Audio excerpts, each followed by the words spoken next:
vale a pena. Muito bom. Em 28 de agosto de 1979, há exatos 40 anos, entrava em vigor no Brasil a Lei da Anistia, que perdoou crimes ligados à ditadura cometidos por agentes do Estado e opositores do regime, e que marcou a transição para a democracia. 4 décadas depois, ainda pairam muitas contestações em setores da sociedade e do judiciário que discute a impunidade de quem torturou e matou em nome da ditadura, que vigorou de 1964 a 1985.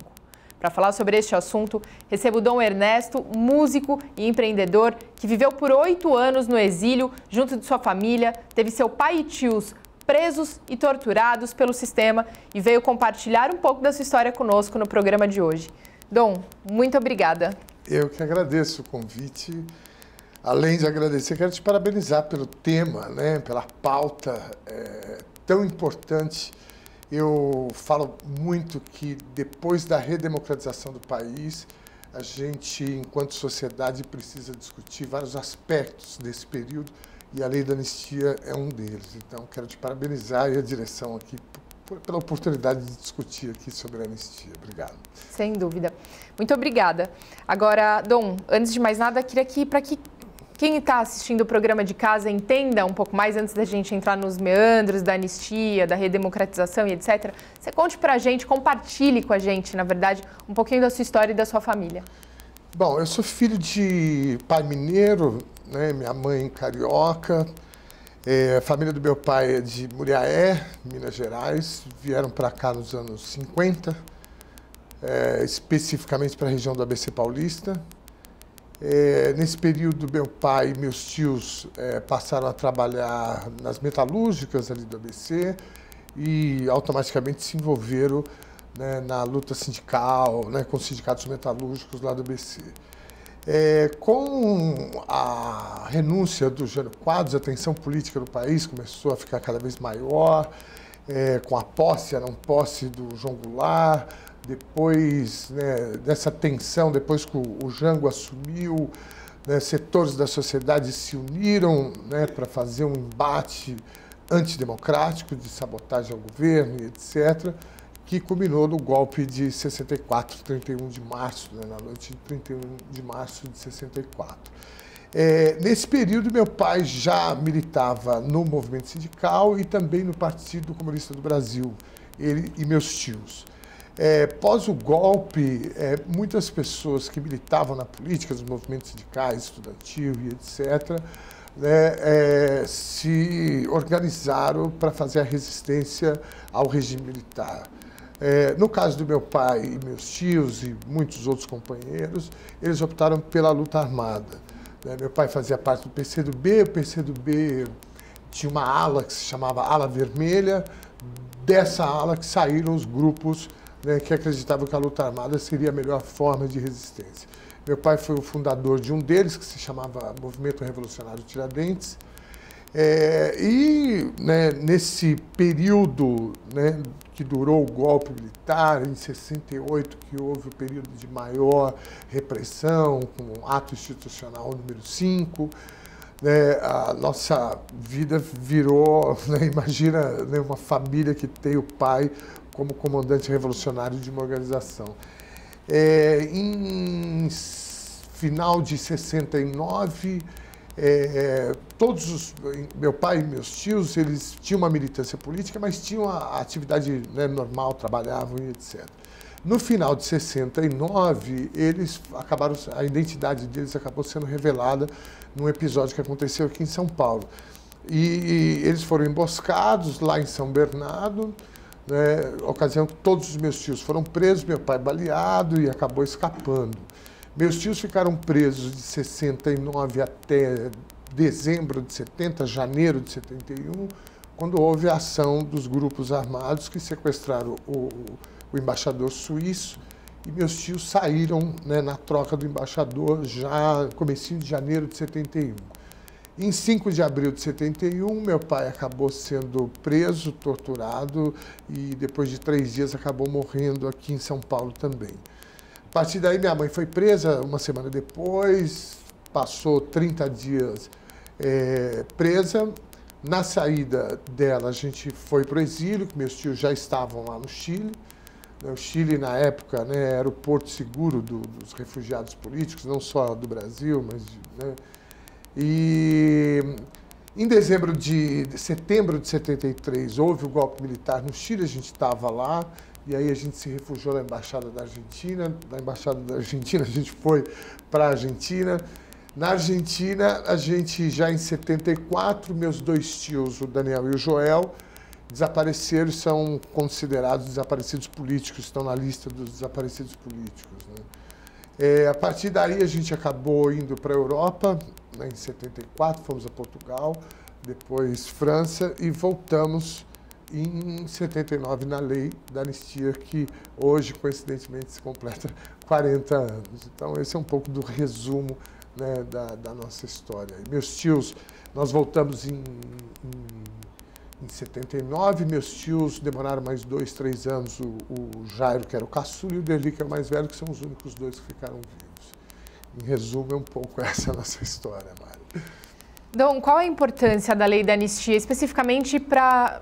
Claro, você está abrindo com a gente a vida da sua família e, da mesma forma que isso ocorreu na sua família, ocorreu, infelizmente, em centenas, milhares de outras famílias. Mas gostaria de pegar o seu exemplo especificamente, como a lei da anistia, o que ela mudou na vida de vocês, o que ela permitiu para a vida de vocês? A lei da anistia, ela tem, no meu ponto de vista, particularmente para mim, ela tem duas situações muito dramáticas, digamos assim. Primeiro porque ela foi construída sob muita pressão da imprensa brasileira e também de órgãos internacionais e de pessoas que estavam na condição de exilados, refugiados e etc., como era o nosso caso. E esse processo, essa pressão, ela esteve dentro de um processo que demorou um certo tempo.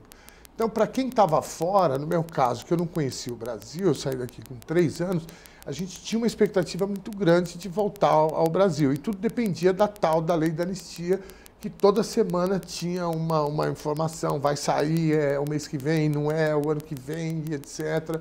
Então, isso causou, não só em mim, evidentemente, mas um sentimento muito forte em relação à expectativa da lei. Especialmente da minha mãe, né, de outras pessoas que eram adultas que lá estavam, né, se criou uma expectativa muito grande. Então, isso emocionalmente mexeu com todo mundo, né? Quando se fala lei da anistia, até hoje, né, eu fico com essa coisa de, nossa, né, a lei da anistia parecia, e para muita gente foi, a salvação, na virada de página e etc.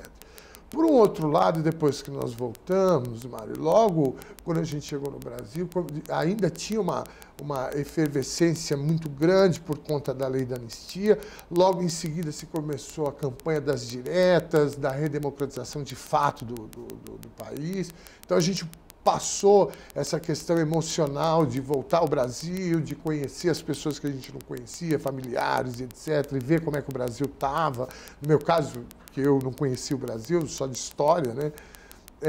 Passado esse momento, né, mais orgânico, de mais sentimento, etc., a gente se volta para a questão política do país novamente, que era a questão central de todos que estavam ali, inclusive das crianças. E aí a gente se depara, né, com a continuação da luta, né, pela redemocratização do país, que um ponto importante foi a lei da anistia. E o país só foi redemocratizado, né, teoricamente, do ponto de vista legal, em 1985, com as eleições indiretas, mas já, né, não escolha dos militares. Então, ao longo desse tempo, e depois da redemocratização, nós tivemos, né, a primeira eleição direta, né, com o presidente Fernando Collor, depois ele foi, né, cassado, depois a gente teve a eleição de um sociólogo, depois a reeleição de um sociólogo, depois a eleição do operário, depois de uma mulher, e depois todo esse processo que a gente vive hoje. A lei da anistia, ela está sempre tendo um papel importante nessa situação toda. Por quê? Porque a lei da anistia, ela foi um pacto que fizeram e que foi o pacto possível naquele momento, né? Quando a gente fala de perdoar crimes, muita gente da esquerda já estava pagando pelos, né, seus crimes, principalmente e basicamente o crime, né, de se revoltar contra um governo autoritário, né, de ser subversivo à ordem estabelecida pelos militares. E também os militares pelos crimes de prisão, tortura e excessos e etc. Era o que se tinha no momento, a conjuntura permitia isso. E nos permitiu voltar ao Brasil, permitiu que muitas pessoas que tinham representatividade, legitimidade e acúmulo político para fazer a discussão, né, política, ajudar, né, contribuir com a redemocratização e a construção do Estado democrático do Brasil. Então, naquele momento, a lei da anistia ela foi muito importante. Mas, ao longo do tempo, a gente foi observando que graves problemas que a gente passa, inclusive hoje, especialmente hoje, são decorrentes da gente não ter discutido o regime militar. Eu digo nós, enquanto sociedade, não termos discutido o período, né, do regime militar. Ou seja, por qual razão houve o golpe militar. A gente, hoje, inclusive, cada vez mais a gente tem que discutir se houve golpe ou se foi uma revolução. Né? Essa discussão já tinha, né, sido feita pela grande maioria da sociedade, pela imprensa, pelos, né, os intelectuais, pelos artistas, pelos operários, né? E de um tempo para cá a gente vê que a narrativa vem sendo, né, substituída por uma outra narrativa. Quando você tem, por exemplo, o chefe da nação eleito democraticamente e que defende um torturador, um cara, né, legalmente reconhecido como torturador, né, você começa a notar que algo se perdeu dentro, né, da história. E é o fato da gente não ter discutido, passado a limpo essa história. Se houve ou se não houve o golpe, qual foi o papel dos grupos, né, que resistiram ao regime, seja ele através da luta armada, através do movimento estudantil, né, das greves e etc., né, e qual foi o papel do regime militar. Hoje se discute, inclusive, do ponto de vista econômico. Hoje mesmo eu vi uma discussão, né, que pessoas, né, que estão aí pelas redes sociais e etc., defendendo, né, o milagre econômico, né, sendo que depois da reabertura política a gente viu que o país estava esfacelado do ponto de vista econômico. Né? Então, a lei da anistia hoje, eu acho, reconhecendo toda a sua importância naquela conjuntura, né, 28 de agosto de 79, especialmente para, né, eu posso falar isso pessoalmente, né, particularmente para mim, para minha família, mas hoje em dia a gente sabe que foi um pacto feito naquela conjuntura, mas que a gente deveria ter discutido, né, mais essa questão, né, o aspecto não só da lei da anistia, mas de todos os outros, né, os excessos que houveram, né, essa questão da tortura, né, essa questão dos desaparecimentos. Eu tenho 2 tios que a gente não sabe até hoje, né, qual foi o destino, né, dessas pessoas, como tem outras pessoas, né, que tiveram o mesmo problema. Então, eu acho que a lei da anistia é um ponto de início para se discutir, pode ser um ponto de início para se discutir outras questões, né, desse período tão importante do ponto de vista histórico, humano, né, e que, né, isso já foi dito exaustivamente, que uma sociedade que não conhece, não reconhece a sua história, não vai conseguir construir o seu futuro. Eu acho muito interessante, na verdade, a sua história, Dom, no ponto justamente em que muitas pessoas ouvem falar, né, da lei da anistia, dos anistiados, mas poucas pessoas sabem o que ela significa, ou podem até saber o que ela significa na definição, né, ampla da coisa. Mas eu acho muito interessante esse tipo, a sua história especificamente, esse tipo de narrativa, para que as pessoas entendam efetivamente o porquê né? Essa lei da anistia teve que ser criada.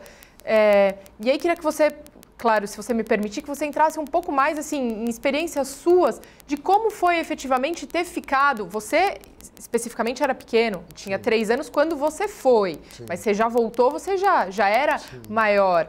Durante esse processo, você viveu muita coisa. Você passou por 4 países. Você, sua mãe, seu pai que tinha acabado de ser morto por um regime. Então, assim, né, queria que a gente conseguisse, através da sua história, passar um pouco desse sentimento para as pessoas que nos assistem. Uma coisa importante, Mariana, é o seguinte. Quando se fala da anistia, né, se fala de uma lei que foi criada pelos militares, ou seja, né, eles criaram dentro de uma conjuntura, né, ainda de um regime totalitário, né, e que eles permitiram a volta de pessoas que estavam banidas do país. As pessoas, às vezes, quando querem fragilizar a discussão, acabam pegando exemplos, né, que são particularmente, né, na ótica deles, melhor. Mas quando se fala assim, eu já ouvi falar, mas fulano se autoexilou, morava em Londres, e etc. Tal. Isso, com todo respeito às pessoas que fizeram isso, eu tive agora há pouco, numa viagem a passeio para fora, e eu fiz uma reflexão do qual era o sentimento das pessoas que se autoexilaram. Porque teve muita gente que naquela época foi embora, não suportou viver no país. Pessoas que viviam em estado de depressão porque não tiveram nenhum papel, né, como resistência, etc., nem armada, nem intelectual, nada, mas que viviam num estado vegetativo intelectualmente, porque o mundo intelectual, artístico também, muitos artistas fizeram isso, não suportavam viver, né, o que a gente vivia na época. Por exemplo, um artista escreveu uma música e ele tem que submeter essa música ao crivo da censura, se pode ou se não pode, e os caras falaram, não, você tem que mudar essa palavra aqui, essa daqui, etc. Né, muitos shows, né, foram invadidos pela repressão e etc. Artistas torturados, presos e torturados. Então, muita gente se autoexilou, né? E eu respeito essas pessoas e respeito o estado, né, que elas estavam, né, emocionalmente, etc. Respeito e reconheço. Né? Como eu falei, eu fiz essa reflexão agora, porque a gente vive, ainda não fazendo um paralelo com o que a gente vive hoje, mas eu mesmo me sinto nessa situação em muitos momentos, e você vai falar, não é possível, né, que a gente esteja ainda hoje discutindo coisas da perspectiva humana. Porque são coisas que não é uma questão exclusiva do Brasil. A humanidade a civilização já discutiu isso. O mundo já reconheceu o Holocausto, o mundo já reconheceu a ditadura no Brasil, na Argentina, no Chile, em outros lugares. Então, isso é uma coisa que já avançou, a civilização já avançou essa discussão. E a gente está discutindo isso agora. Eu vi uma cena bizarra agora na televisão, o governador comemorando a morte de um assaltante. Não entrando no mérito se a polícia naquele momento agiu de forma correta ou não, eu até, pelas imagens que eu vi, me parece que sim, uma situação de risco, com reféns e etc. Agora, você comemorar a morte de uma pessoa, né, você vê que há um problema sério. Isso é uma coisa que me tocou muito, e outras coisas que vem acontecendo, que eu digo, eu penso naquele momento de regime totalitário, né, se eu também não gostaria de falar, olha, eu não vou suportar viver num país desse, né, e dessa forma, porque é até perigoso. Né, você que tenha... quando a gente fala de exílio, muita gente saiu pelo simples fato que pensava diferente do regime. Pensava. Ou seja, você está aqui pensando... Né, falar, poxa vida, eu não acho que isso deveria acontecer. Se você verbalizasse isso, muita gente foi presa e torturada só por ter verbalizado esse tipo de pensamento contrário ao governo militar na época. Então, essa questão do exílio, eu estou colocando um exemplo aqui, pegando um exemplo ao extremo do ponto de vista mais leve, né? Porque nós tivemos, para mim, do ponto de vista mais pesado, foi a situação dos meus tios e da minha mãe, por exemplo. Minha mãe estava presa, sendo torturada, e aí saiu e fugiu, né? Então, você imagina, você está fora do teu país, longe da tua família. Minha mãe tinha 24 anos na época, com 2 filhos pequenos, viúva, né? E você imagina o que é isso para uma mulher, né? Naquele momento, você viver fora do país, ficar rodando, fugindo de país para país e etc., com 2 crianças. Então, esse talvez, na minha opinião, não tirando a questão pessoal, mas é o extremo, como outras pessoas que saíram da prisão direto para o exílio e foram banidas do país. Ou seja, essas pessoas não poderiam mais voltar ao país porque foram banidos. Então, tudo isso traz um sentimento para essas pessoas muito forte, né? E que traz um pouco a dimensão da importância naquele momento da lei da anistia, né? Agora, passar esse período todo que a gente passou no exílio e etc., a única coisa, Mari, que nos segurou, e não foram todas as pessoas que tiveram essa sorte, né? A gente conseguiu se segurar do ponto de vista do equilíbrio mental. O que nos segurou foi a firmeza ideológica que tinha minha mãe e a história do meu pai e dos meus tios, né? Então, como é que eu explico isso para quem nunca ouviu falar sobre ditadura, sobre guerra ideológica, Guerra Fria e etc.? A gente acreditava que a melhor coisa a ser feita era resistir. Eu sempre digo que a cabeça de um revolucionário só pode ser entendida da perspectiva do que ele pensa, né? Não adianta você falar... Eu vi... depois que a gente voltou ao Brasil, houve uma minissérie da Globo, eu acho que se chamava Anos Dourados, se não me engano, que contava uma história de grupos, né? E aí tem uma cena que o cara, ele poderia, uma liderança que estava sendo perseguida, ele poderia escapar, e aí tinha a esposa, arrumou com o pai, o sogro dele, uma questão política, e aí arrumaram uma fuga para o cara, e o cara não queria ir. E eu lembro que essa minissérie, ela era com a Malu Mader, eu não vou lembrar o nome agora, mas eu acho que é Anos Dourados. E ele tinha a oportunidade de sair, e aí o cara faz um discurso, né? Um diálogo com a mulher, e que foi um diálogo que meu pai também teve com a minha mãe nessa época, que ele diz exatamente isso. Falou, olha, né, eu estou disposto a morrer em pé, mas não vivo de joelhos. Isso é uma frase famosa que o Che Guevara também disse, e etc.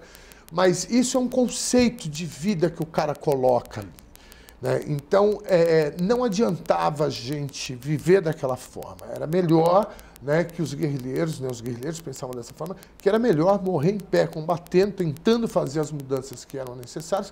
Foi o caso do meu pai, que teve a oportunidade de sair, várias outras pessoas saíram.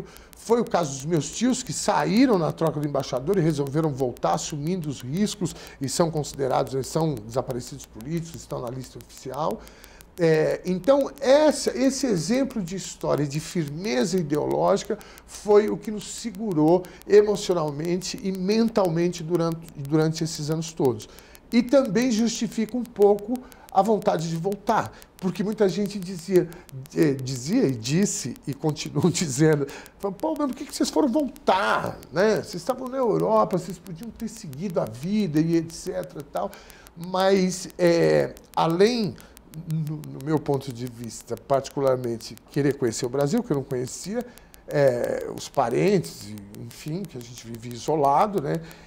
Também, né, de acreditar que é aqui que a gente tinha que viver e que o país precisava, né, mudar, e que se a gente tivesse como contribuir, a gente iria contribuir, né? Então, isso explica um pouco, né, a situação que a gente vivia, né, e como suportou, né, como a gente conseguiu suportar.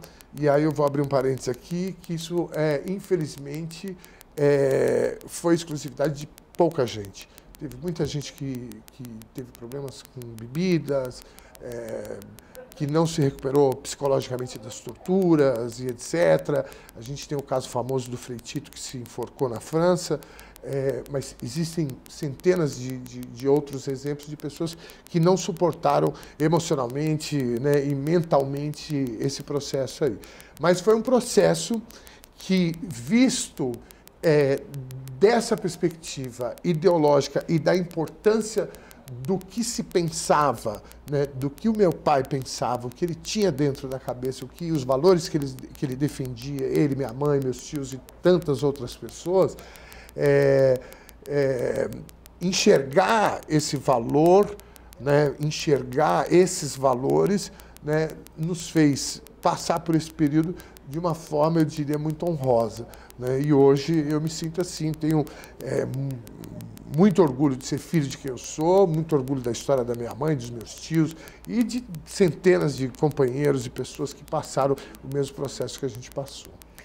Agora, como você avalia, você, a sua família, sua mãe, graças a Deus, ainda é viva, você tem os seus irmãos, alguns mais velhos também, tem tios vivos ainda também que participaram desse processo, mas, né, graças a Deus, mesmo tendo enfrentado uma série de coisas, ainda conseguiram, né, sair vivos. Como vocês veem essa possível retomada de militares no poder como a gente enfrenta hoje? Olha, Mara, dentro da regra democrática, eu acho válido. Eu acho que se os militares eles querem participar do processo eleitoral, não há problema, eles podem ir lá, né, passar pelo crivo das urnas e etc. E tal. Agora, o que não pode é mudar a regra do jogo conforme o interesse, né, dessas pessoas, né, sendo militares ou não. Né? Então, a princípio, eu acho perfeitamente dentro da regra do jogo democrático qualquer cidadão brasileiro, né, passar pelo crivo das urnas e etc.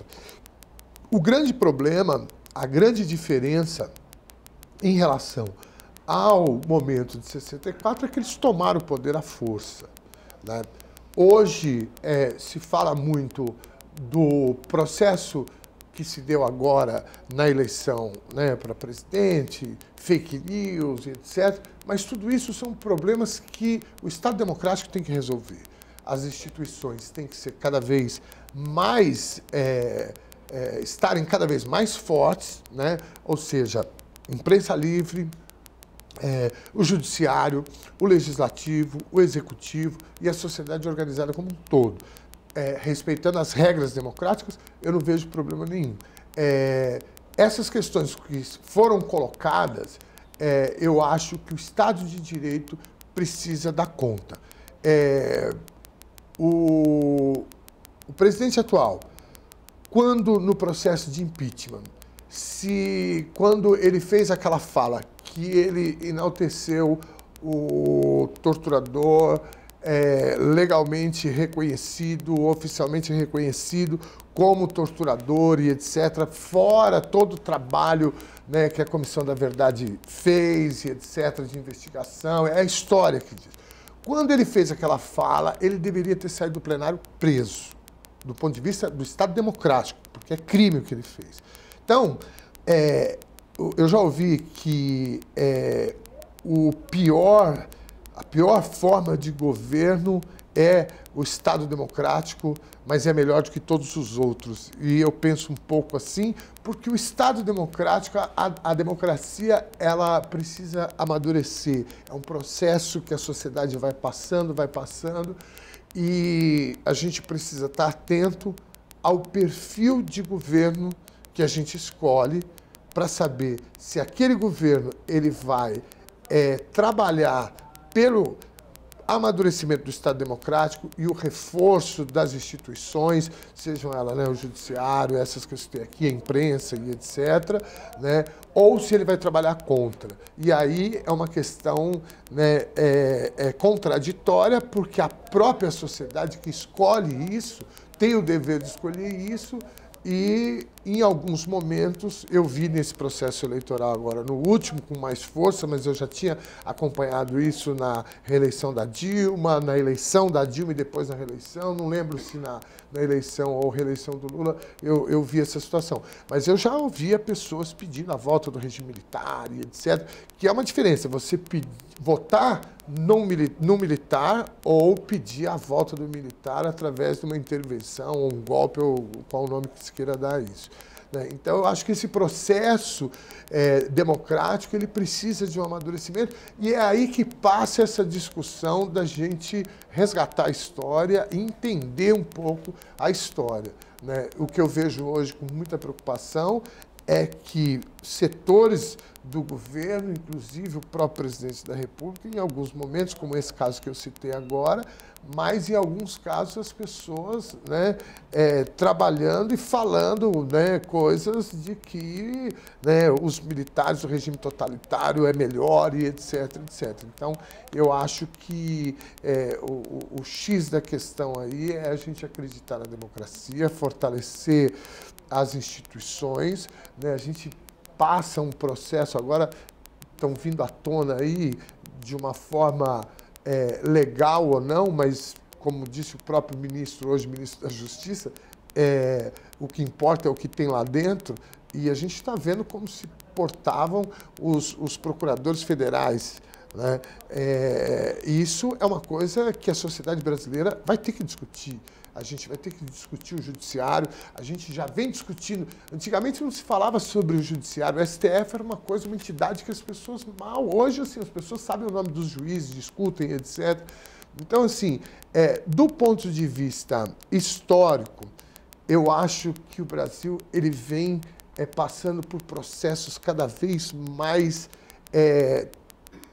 traumáticos, mas importantes, e nós precisamos estar discutindo esses processos, porque é dessa forma que a gente vai amadurecer, é dessa forma que nós vamos ter que encarar a postura e o modo operante do Ministério Público Federal, dos juízes, do Judiciário, dos próprios políticos, do Congresso, das Assembleias e etc.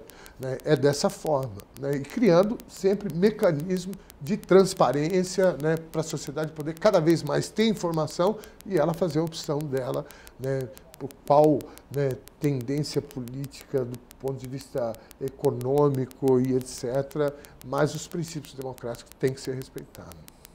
Perfeito, Dom. Nós vamos para um rápido intervalo e daqui a pouquinho a gente volta com mais Em Discussão, falando sobre os 40 anos da anistia.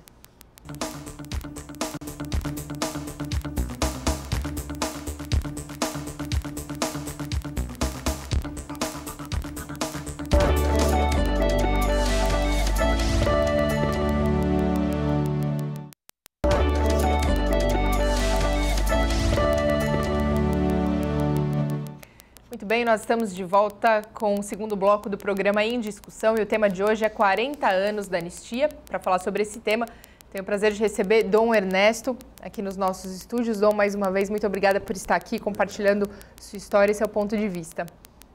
Muito bem, Dom, eu que agradeço. Queria que a gente voltasse com você explicando um pouquinho para as pessoas o que são, quem são os anistiados, quais mecanismos permitiram e permitem ainda que algumas pessoas recebam indenizações previstas, justamente pelo governo, na época que tudo isso aconteceu? Eu queria que você explanasse um pouquinho sobre isso. Bom, uma coisa, o regime militar, ele foi democrático nas perseguições, ele não abriu exceção nenhuma. Ele perseguiu desde crianças a idosos, operários, intelectuais, enfim, mulheres, homens, negros. Então, eu sou anistiado político, porque, de certa forma, nós fomos perseguidos também. A gente tem muita criança naquele período que sofreu algum tipo de tortura, não física, não só física, mas principalmente psicológica, de levar os filhos lá onde os pais estavam sendo torturados, etc., serem usados né, como chantagem, né? Enfim.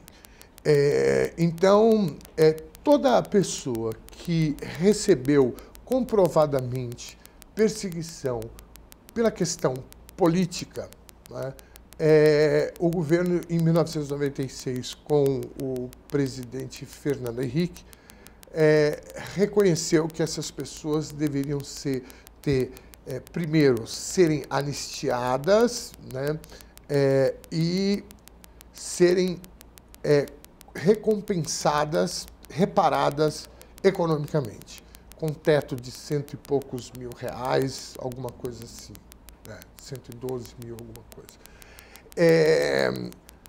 Eu já ouvi, né, discussão, inclusive a gente ouve muita bravata, né, sobre indenizações milionárias, etc. Eu, particularmente, não conheço nenhum caso, né, de pessoas que ficaram milionárias ou receberam indenizações milionárias. No caso da nossa família, a gente recebeu R$100 e poucos mil, como forma de reparação. A gente fala, R$100 e poucos mil é muito dinheiro, mas, ao mesmo tempo, se você for colocar como uma reparação, ele não é nada. Porque meu pai, quando foi assassinado, ele era torneiro mecânico. Torneiro mecânico, naquela época, era uma profissão já numa escala maior, né, como ferramenteiro, né, enfim, era uma profissão já, né, numa escala maior. E então, se for pensar do ponto de vista econômico, e reparar a família com R$100 e poucos mil, não vai reparar grande coisa, né? Então, esse dinheiro, apesar de ser muito dinheiro, R$100 e poucos mil, mas ele não repara. O mais importante foi o reconhecimento do Estado, né, de ter perseguido por uma razão ideológica, né, por pessoas que discordavam, né, do governo. Esse é o ponto-chave da questão. Em relação às bravatas que andam falando, e etc., primeiro porque eu desconheço indenizações milionárias, etc. O que eu sei que eles vão fazer, e já fizeram, foi desmontar a comissão que julgam esses casos. Não sei se tem excessos de pessoas que... Eu ouvi um comentário, tem pessoa que não sofreu nada e está pedindo indenização e etc. Eu desconheço esses casos. O que eu sei é que muita gente foi perseguida, né, e teve, sim, né, problemas, né, e que precisam de reparação econômica que o Estado não vai conseguir dar, porque o teto é R$100 e poucos mil, mas preponderantemente precisam ser reconhecidas, né, como pessoas, né, que foram perseguidas. Porque isso é muito importante, sabe, Mário? Do ponto de vista pessoal, mental, psicológico, é importante você ter esse reconhecimento. Porque um dos trabalhos feitos pelo regime militar, e por isso que eles também atacavam as crianças, era que se apagasse a história, né, dessas pessoas. Que essas pessoas, né, entrassem para a história como bandidos, como assaltantes de banco, etc. Eu, infelizmente, eu tenho um primo, filho do Daniel, que o Daniel é o irmão que vinha logo após o meu pai, um cara que tinha uma firmeza ideológica muito grande, tinha um conhecimento político, era um estudioso muito grande, um cara que teve um papel importantíssimo, inclusive já estava fora do país e resolveu voltar, e aí acabou sendo vítima, né, e hoje é um desaparecido político. O Daniel tem uma história muito bonita e o filho dele morreu achando que o pai era assaltante de banco, que era um bandido e etc. E isso foram coisas que foram sendo colocadas, né, na cabeça do menino durante muito tempo. Infelizmente, o filho do Daniel acabou partindo por um caminho, né, da bandidagem mesmo e acabou depois morrendo também. O menino morreu sem conhecer a história do pai. E isso foi feito sistematicamente pelo governo militar e continua sendo feito pelas forças que financiaram o golpe militar. Que a gente fala de golpe militar, mas na verdade ele foi um golpe civil-militar, porque ele foi financiado, inclusive, por empresas estrangeiras e a elite da elite do Brasil. Quando eu falo elite, eu não estou falando do dono da padaria, o dono do restaurante, não. Estou falando dos industriais, né, que tinham ligações com a CIA, e isso comprovadamente, né, já foi dito, já foi, né, mostrado em documentos, etc. Então, é importante o reconhecimento, né, por uma questão moral e pessoal de cada pessoa que teve a sua vida destruída pelo regime militar. Talvez seja um ponto de partida. A lei da anistia, ela teve logo no começo, ela teve esse impacto na vida das pessoas. As pessoas se sentiam anistiadas mesmo. Falaram, pô, que bacana, o governo está reconhecendo, né, que fizeram mal para a gente, que me expulsaram do país, que me prenderam sem, né, ter um julgamento, ou me prenderam apenas pelas minhas ideias, ou porque eu estava divulgando as minhas ideias, e etc.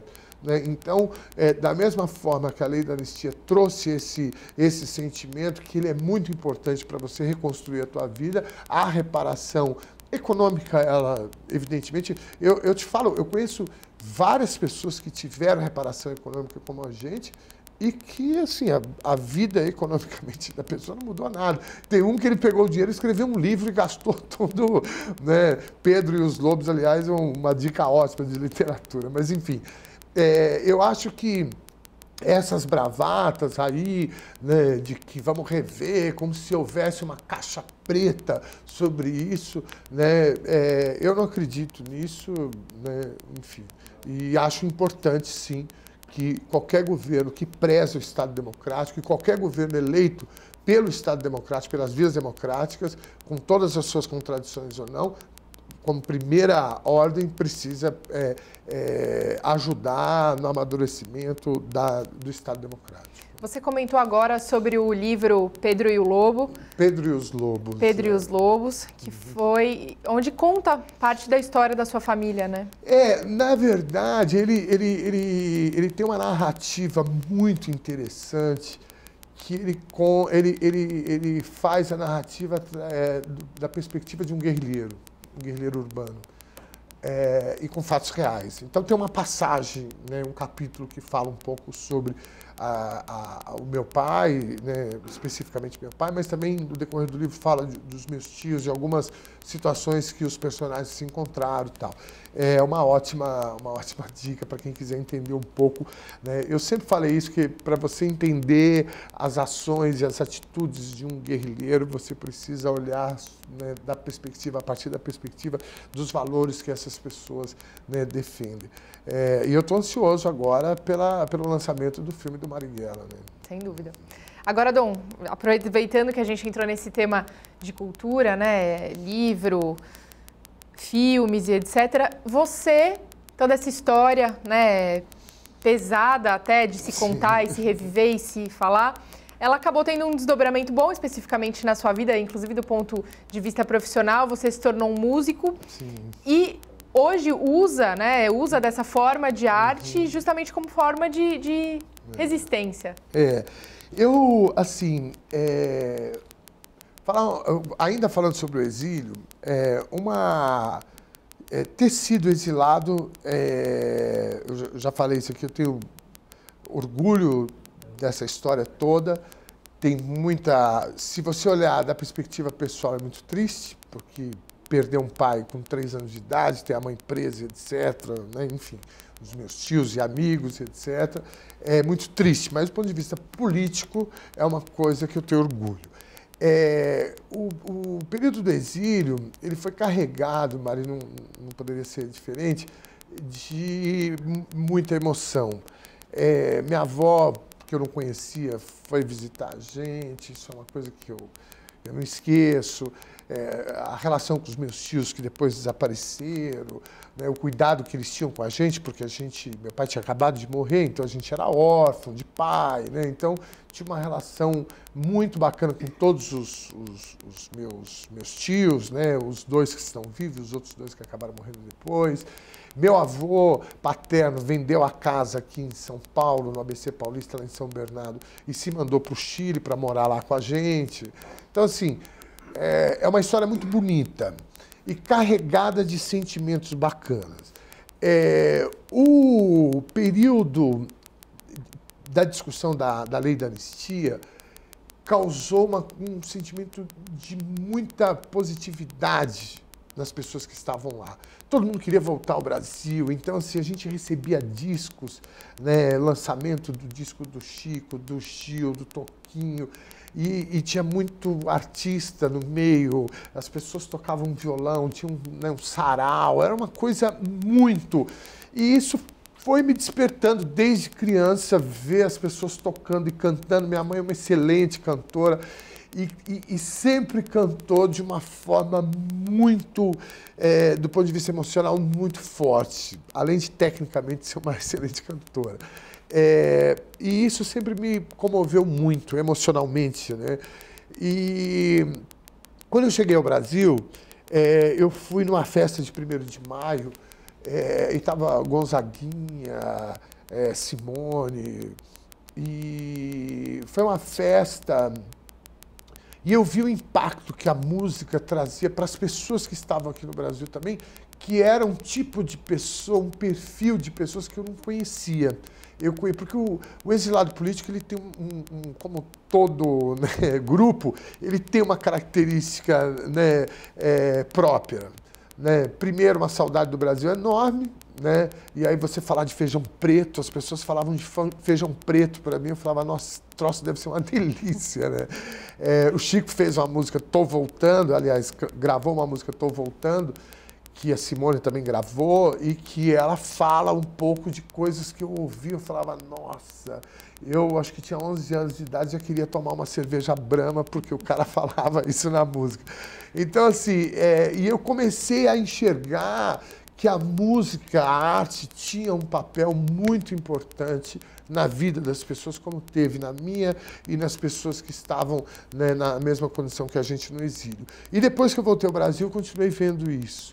Depois, em 90, eu estive na França e fui assistir um show do Chico, e eu achei um espetáculo, um cantor brasileiro cantar para uma plateia majoritariamente francesa e as pessoas estarem, né, completamente impactadas. Né? E daí me surgiu o interesse, né? As pessoas dizem, mas você é artista desde que nasceu, porque você já era assim. Mas eu me vejo como artista quando eu começo a entender a arte e o impacto que ela tem nas pessoas. E aí, a partir disso, comecei a estudar para, né, talvez, né, me tornar um profissional da arte. E foi o que aconteceu ao longo da vida, e as coisas foram acontecendo. E eu acabei montando um espetáculo musical que se chama Canções da Resistência, que faz uma releitura em ordem cronológica desse período, que se ouvia, né, eu peguei assim, uma vez, eu recuperei um violão que meu pai comprou e mandou para a prisão para um companheiro nosso que se chamava Aderval Alves Coqueiro, que é o baiano, que foi morto pela ditadura militar também. Ele estava preso e ele era companheiro do meu pai nessa organização da MRT, e minha mãe conta que eles tocavam violão a madrugada toda, e era aquela coisa também carregada. Uma vez eu perguntei para minha mãe, eu falei, mas o que o Coqueiro cantava? Né?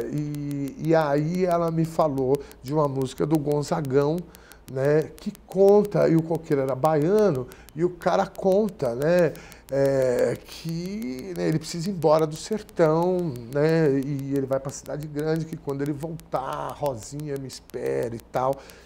E eu achei isso de uma importância tão legal, que eu falei, cara, era o que esses caras que eram retirantes, meu pai também veio de Minas, né, o Coqueiro da Bahia, assim como outros, E os caras estavam na luta revolucionária e com violão, cantando Gonzagão e etc. E aí, a partir daí, eu resolvi montar esse espetáculo, Canções da Resistência, que ficou em cartaz durante muito tempo. A gente rodou bastante com ele, mas a gente começou a ter muito problema da viabilidade dele comercialmente, porque é um espetáculo grande, com vários músicos, uma produção. E, de novo, eu comecei a observar que a gente precisava fazer essa discussão sobre o regime militar através da arte, mas principalmente através das lideranças políticas, não de esquerda, mas do Estado democrático, porque o Estado democrático ele pode ser defendido tanto pelo liberal, de direita, pela esquerda, etc. E eu comecei a perceber isso assim, gente, as pessoas não querem discutir, né, esse período. Eu senti isso com esse espetáculo. Apesar disso, a gente teve a oportunidade de rodar, né, o circuito musical prioritariamente aqui de São Paulo, ABC Paulista e etc. E a gente foi muito feliz com isso. E aí eu acabei fazendo uma adaptação, porque ele ficou, uma crítica que eu pessoalmente tenho ao projeto, que ele ficou muito grande, porque a história contada de ordem cronológica, a partir da ordem cronológica, ela ficou o que se ouvia antes do golpe militar de 64, que aí ilustra um pouco nessa música do Gonzagão que eu falei, depois o que se ouvia durante o período de repressão, o que se ouvia durante o período de maior repressão, que ilustra bem Roda Viva do Chico, depois o período da anistia, né, da campanha da anistia, e depois o período da redemocratização do país. Porque quando a gente fala de ditadura militar, muita gente acha que está lá para os anos 60, início dos anos 70. Ela vai oficialmente até 1985. É super recente. Né? Então, e do ponto de vista histórico, foi ontem. Né? Então, esse período dos anos 80... que houve o movimento do soul e do rock nacional aqui no Brasil, ele também foi muito importante do ponto de vista da redemocratização do país. Né? Bandas como Legião Urbana, Barão Vermelho com Cazuza, Rita Lee, Raul Seixas, que são de um período anterior, mas que tiveram sucesso também nos anos 80, projetaram suas obras durante esse período, e uma infinidade de outros cantores e cantoras, bandas, né, de rock nacional, tiveram um papel importante na redemocratização do país, porque trouxeram uma linguagem diferente, trouxeram sonoridades diferentes, que atraiu, né, os jovens, né, a juventude daquele período, e que a gente vivia, assim, antes dos anos 80, um período de muita caretice, de muita coisa